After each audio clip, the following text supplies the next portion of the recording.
रूहानी बाप दादा को यार प्यार और नमस्ते नमस्ते नमस्ते। हम बच्चे रहेंगे सदा हंसते हंसते और बन जाएंगे बाबा के फरिश्ते। शुक्रिया बाबा शुक्रिया, तहे दिल से शुक्रिया, हर हाल में शुक्रिया बाबा के। वाह मेरे बाबा वाह, बाबा का शुक्रिया हर हाल में। काम हो रहा है तब भी और नहीं हो रहा है तब भी बाबा का शुक्रिया। अब देखो बाबा यहाँ ज्ञान की बरसात करा रहा है और बाहर पानी की बरसात, तो बाबा का हर हाल में शुक्रिया। धारणा के लिए मुख्य सार पहला ज्ञान बिंदु, इसी डबल खुशी में रहना है कि अब मुसाफरी पूरी हुई। पहले हम अपने शांति धाम में जाएंगे और फिर अपनी किसमें आएंगे, राजधानी में आएंगे। दूसरा ज्ञान बिंदु, सिर पर जो जन्म जन्मांतर के पापों का बोझ है उसे भस्म करना है। देह अभिमान में अगर कोई भी विकर्म नहीं करना है। और आज का वरदान है, श्रेष्ठ संकल्पों के सहयोग द्वारा सर्व में शक्ति बढ़ने वाले शक्तिशाली आत्मा भव। सदा शक्तिशाली भव का वरदान प्राप्त कर सर्व आत्माओं में श्रेष्ठ संकल्पों द्वारा बल बढ़ने की सेवा करो। जैसे आजकल सूर्य की शक्ति जमा करके कई कार्य सफल करते हैं, ऐसे श्रेष्ठ संकल्पों की शक्ति इतनी जमा हो जो के संकल्प में बल भर दो। यह संकल्प इंजेक्शन का काम करते हैं, इसमें अंदर वृत्ति में शक्ति आ जाती है। तो अब श्रेष्ठ भावना श्रेष्ठ संकल्प से परिवर्तन करना इस सेवा की आवश्यकता है। और आज का स्लोगन है, मास्टर जो करता बन सुख को भी रूहानी सुख में परिवर्तन करना, यही आपका श्रेष्ठ कर्तव्य है। अव्यक्त सारा संकल्पों की शक्ति जमा कर श्रेष्ठ सेवा के निमित्त बनो। कोई बच्चे अभी कभी कभी बड़ा खेल दिखाते हैं, व्यर्थ संकल्प इतना फोर्स से जाते हैं जो कंट्रोल नहीं कर पाते। फिर उस समय कहते हैं क्या करे, हो गया ना, रोक नहीं सकते, जो आया वही कर लिया। लेकिन व्यर्थ के लिए कंट्रोलिंग पावर चाहिए। जैसे एक समर्थ संकल्प का फल पदम गुना मिलता है, वैसे ही एक व्यर्थ संकल्प का हिसाब किताब, उदास होना, दिल से कष्ट होना, खुशी गायब होना, यह भी एक बहुत गुना के हिसाब से अनुभव होता है। और आज मुरली का सार है, मीठे बच्चे सदैव खुशी में रहो कि हमें कौन पढ़ाता है, तो यह भी मन मनाभाव है। तुम्हें खुशी है, कल हम पत्थर बुद्धि थे, आज पारस बुद्धि बने हैं। तकदीर खुलने का आधार क्या है, निश्चय। हमें निश्चय होना चाहिए पक्का। हमें बाबा पढ़ाते हैं, अगर तकदीर खुलने में देरी हो तो लंगड़ाते रहेंगे। निश्चय बुद्धि अच्छी रीति पढ़कर क्लियर करते रहेंगे। कोई भी बात में संशय है तो पीछे रह जाएंगे।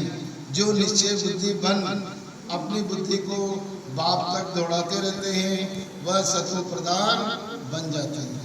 और आज मुरली से 5 बातें लेंगी। तो पहली बात हो गई हमारी, सदैव खुशी रहे कि हमें कौन पढ़ाता है। कौन पढ़ाता है हमें भगवान पढ़ाते हैं, इस बात का हमें पक्का निश्चय होना चाहिए। दूसरी बात हो गई, निश्चय बुद्धि अच्छी रीति बुद्धि पढ़कर गिलेब करते रहेंगे। और तीसरी बात हो गई हमारी, इसी डबल खुशी में रहना है। अब मुसाफरी पूरी हुई, इसी डबल खुशी में रहो कि अब मुसाफरी पूरी हुई, अब घर चलना है। श्रेष्ठ संकल्प छोटी बात हो गई। श्रेष्ठ संकल्पों के सहयोग द्वारा सर्व में शक्ति बढ़ने वाले शक्तिशाली आत्मा भव। और 5वीं बात हो जाएगी आज हमारी, मास्टर दुख हरता बन, दुख को कभी रूहानी सुख में परिवर्तन करना, यही आपका श्रेष्ठ कर्तव्य है। तो पहली बात तो हमारी हो गई कि हमें कौन पढ़ाता है, इस बात की सदैव खुशी रहनी चाहिए। दूसरी बात हो गई, निश्चय बुद्धि अच्छी रीति पढ़कर गिलेब करते रहेंगे। और तीसरी बात हो गई, इसी डबल खुशी में रहना है। अब मुसाफरी पूरी हुई, अब घर चलना है। श्रेष्ठ संकल्पों के सहयोग द्वारा सर्व में शक्ति बढ़ने वाले शक्तिशाली आत्मा भव। 5वीं बात हो जाएगी, मास्टर जो करता बन, दुख को भी रूहानी सुख में परिवर्तन करना। और देखो 8 का पावड़ा तो सब पढ़े लिखे करीब करीब माता बहन जिन्हें पढ़ना नहीं करते। देखो आप 8 का पावड़ा सुनो, हमारे जीवन में 8वें पहाड़ी की कितनी महत्ता है।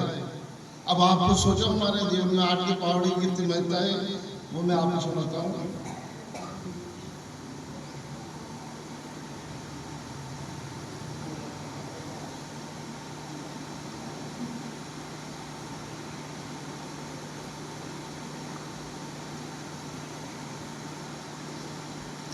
आठ का पावड़ा यानी कि 8 में बचपन, 16 में जवानी, 24 में शादी की उम्र और 32 में बच्चों की जिम्मेदारी और 40 में खुशहाल परिवार, 48 में शारीरिक जिम्मेदारी, 56 में बुढ़ापे की शुरुआत, 64 में रिटायरमेंट और 72 में बंटवारे का कार्यक्रम और 80 में संसार छोड़ने का संसार से विदा होने का समय। ये कलयुग और कर्म का ये देखो, आप कलयुग को भी देख लो कि जूता है शोरूम में, किताबें हैं फुटपाथ पर, शराब है नगद दुकानों में, दूध उधार गली में, कुत्ता महलों में और गाय सड़कों पर, बच्चे विदेश में और माँ बाप वृद्धाश्रम में। और आज ये शनिवार का है। मैं मास्टर सर्वशक्तिमान हूँ, बाबा बेटी और मैं आत्माओं की माँ। और आज का व्रत है जमेला मुक्त। ओम शांति।